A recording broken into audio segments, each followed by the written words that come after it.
Good morning to all of you. मैं Bhushan sir from west Champaran Bihar. मैं उम्मीद करता हूँ कि आप लोग बिल्कुल अच्छे होंगे, स्वस्थ होंगे, तंदुरुस्त होंगे। मैं आप लोग के बीच मेडिवल हिस्ट्री के पार्ट 50 लेकर आया हूँ। इसके पहले जितने भी पार्ट है ऑलरेडी अपलोड कर चुका हूँ। उसके अतिरिक्त बहुत से सारे मेरे चैनल पे modern history, physics, chemistry, biology और मैथ का भी वीडियो पड़ा हुआ है। उसे जाकर आप देख सकते हैं और जाकर लाभ उठा सकते हैं, क्योंकि इस चैनल पर जो भी वीडियो पड़ा हुआ है भारत के हर एक प्रतियोगी परीक्षाओं के साथ साथ हर एक बोर्ड के दृष्टिकोण से मोस्ट इम्पोर्टेंट है। आप उसे जाइए, लाभ उठाइए और ज़्यादा से ज़्यादा अपने दोस्तों और रिश्तेदारों के बीच शेयर कीजिए, ताकि उन तक अभी तक इस टाइप का वीडियो नहीं पहुंच सका हो तो उसका लाभ उठा सके। और साथ ही साथ उसे लाइक करते जाइए। और अभी तक मेरे चैनल को आप सब्सक्राइब नहीं कीजिए तो कभी कर लीजिए, ताकि आने वाले जो भी वीडियो हो जैसे मैं अपलोड करूँ आपके पास पहुँचे और आप उसका लाभ उठा सकें। आज का जो सेशन होने वाला है बहुत इम्पोर्टेंट होने वाला है। ठीक, आप मेरे वीडियो में शुरू से अंत तक बने रहिएगा, क्योंकि ये जो सेशन बहुत मज़ेदार सेशन है। ये जो मराठा साम्राज्य के जो द्वितीय अंगल मराठा जो युद्ध होता है, जो कि होता है कब से कब तक, 1803 से लेकर 1806 तक होता है। यह जो युद्ध है बेसिन के संधि के तहत, किसके संधि के तहत, बेसिन के संधि के तहत समाप्त कर दिया जाता है। इस युद्ध के तहत पेशवा जो बाजीराव थे, पेशवा बाजीराव ने अंग्रेजों को स्वाधीनता स्वीकार कर लिया। ठीक, तो स्वाधीनता को कोई कभी तभी स्वीकार करता था जब वो क्या होता था, हार जाता था। ठीक, इस युद्ध के समय बंगाल के जो गवर्नर थे कौन थे, जनरल बेललजी थे। कौन थे, जनरल बेललजी थे। इस संधि को भोसले, होल्स्कर तथा सिंधिया ने स्वीकार नहीं किए। ये तीनों व्यक्ति ने बेसिन के संधि को स्वीकार नहीं किया, और यही नहीं स्वीकार करने के कारण यही था कि जब ये लोग स्वीकार नहीं किया तो तृतीय आंग्ल मराठा युद्ध के कारण बन गया। अगर ये लोग तीनों आदमी अगर स्वीकार कर लेता तो तृतीय आंग्ल मराठा युद्ध नहीं होता। ठीक है, उसके बाद से है भोसले के साथ 1803 ईस्वी में, कब, 1803 ईस्वी में देगवांग संधि। उसके बाद से 1803 ईस्वी में सिंधिया के से सुरजी और अर्जन गांव की संधि, तथा 1805 ईस्वी में होल्स्कर से राजपुर घाट की संधि कर लिया गया। ठीक है, तृतीय आंग्ल मराठा युद्ध होता है। ये होता है 1817 से लेकर 1818 तक होता है। ठीक, यह युद्ध पुणे के संधि के तहत क्या कर दिया जाता है, इसको भी समाप्त कर दिया जाता है। और इस युद्ध के समाप्ति के बाद पेशवा जो थे बाजीराव द्वितीय, अंग्रेजों को पेंशन भोगी, अंग्रेजों ने इनको पेंशन भोगी बना दिया। ठीक, इस युद्ध के समय जो बंगाल के जो गवर्नर थे कौन थे, हेस्टिंगस थे। कौन थे, हेस्टिंगस थे। अंग्रेजों ने अंतिम रूप से पेशवा को किरकी के युद्ध में, किसके युद्ध में, किरकी के युद्ध में पराजित कर दिया। इसे पेंशन देकर कानपुर के पास जो एक जगह है जिसका नाम है बिठूर, वहाँ पर क्या कर दिया, भेज दिया। यानी कहीं ना कहीं कहने का मतलब यह है कि जितने भी मराठे छोटे मोटे जो शासक थे उनको अंग्रेज सब हटाते गया सब, हराते गया सब और हटाते गया सब।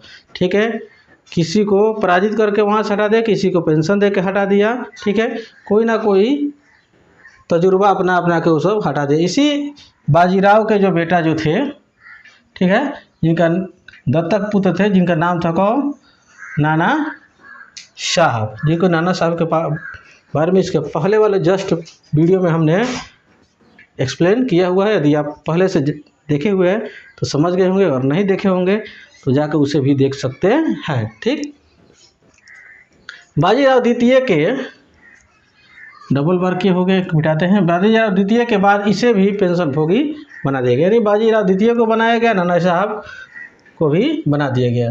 ठीक है, किंतु डलहौजी ने इनका पेंशन कौन क्या कर दिया, बंद कर दिया। किनका, नाना साहब के। ठीक है, डलहौजी ने क्या कर दिया, इनके पेंशन बंद कर दिया। पेंशन बंद करने के बाद में नाना साहब ने जो 1857 के जो विद्रोह जब हुआ उसमें क्या किए थे, भाग लिए हुए थे। भाग लेने के इनका कारण यही था, अगर ये पेंशन इनका बंद नहीं हुआ होता तो निश्चित बात है कि 1857 की क्रांति में नाना साहब भाग नहीं लेते, बंद कर देंगे। इसीलिए इन्होंने अपने स्वार्थ को साधने के लिए 1857 की क्रांति में भाग लिए हुए थे। तृतीय अंग्ल मराठा युद्ध के बाद हुई संधियाँ। तृतीय अंग्ल मराठा के युद्ध के बाद में संधि हुई पूना पेशवा के साथ जो हुआ, जिसको बोलते हैं कौन संधि, पूना के संधि। नागपुर भोसले के साथ, ठीक है, नागपुर के संधि बोलते हैं। इंदौर होलस्कर मंदसौर की संधि बोलते हैं, ठीक है। ग्वालियर सिंधिया के साथ ग्वालियर के संधि बोलते हैं। गुजरात गायकवाड़ बड़ौदा गायकवाड़ के साथ कोई संधि नहीं हुआ, ठीक है, कोई संधि नहीं किया गया, क्योंकि यह जो था तृतीय अंग्ल मराठा के जो युद्ध हो रहा था उसमें कोई भाग नहीं लिया था। अरे संधि वही न करेगा, हारेगा वही, हारने के बाद संधि वही करेगा जो उस युद्ध में भाग नहीं लिया था। ये लोग ऑलरेडी किसी के साथ, मैंने बड़ौदा का जो गायकवाड़ जो थे, ठीक है, वो किसी के साथ तृतीय जो अंग्ल मराठा युद्ध हुआ उसमें भाग नहीं लिए, इसलिए इनको संधि करने की जरूरत नहीं पड़ा, ठीक।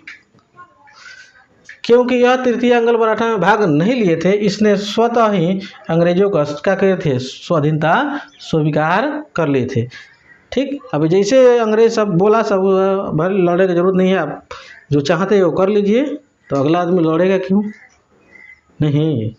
मान लीजिए आप किसी चीज़ से, किसी व्यक्ति से कोई चीज़ की उम्मीद करते हैं तो आप उसे ज़बरदस्ती तभी न कीजिएगा जब अगला आदमी देने के लिए तैयार नहीं होगा।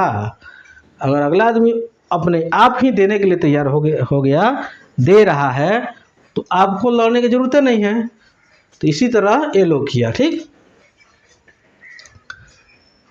1818 ईस्वी में आते आते मराठा जो शक्ति था कंप्लीट रूप से समाप्त हो गया, ठीक है, और मराठा क्षेत्र पर अंग्रेजों का क्या हो गया, अधिकार हो गया, ठीक। जब मराठा क्षेत्र लड़ रहा था इसलिए अंग्रेज, ताकि इन लोग हटाए और हम अपना शासन लगाएं, ठीक। उसके बाद से एक समूह निकल कर आता है जिसका नाम है पिंडारी। यह हिंदू और मुस्लिम का संयुक्त संगठन था, ठीक है। इसमें सांप्रदायिकता एकता थी, क्या थी, सांप्रदायिकता एकता थी, क्योंकि इसमें मुस्लिम भी थे और हिंदू भी थे।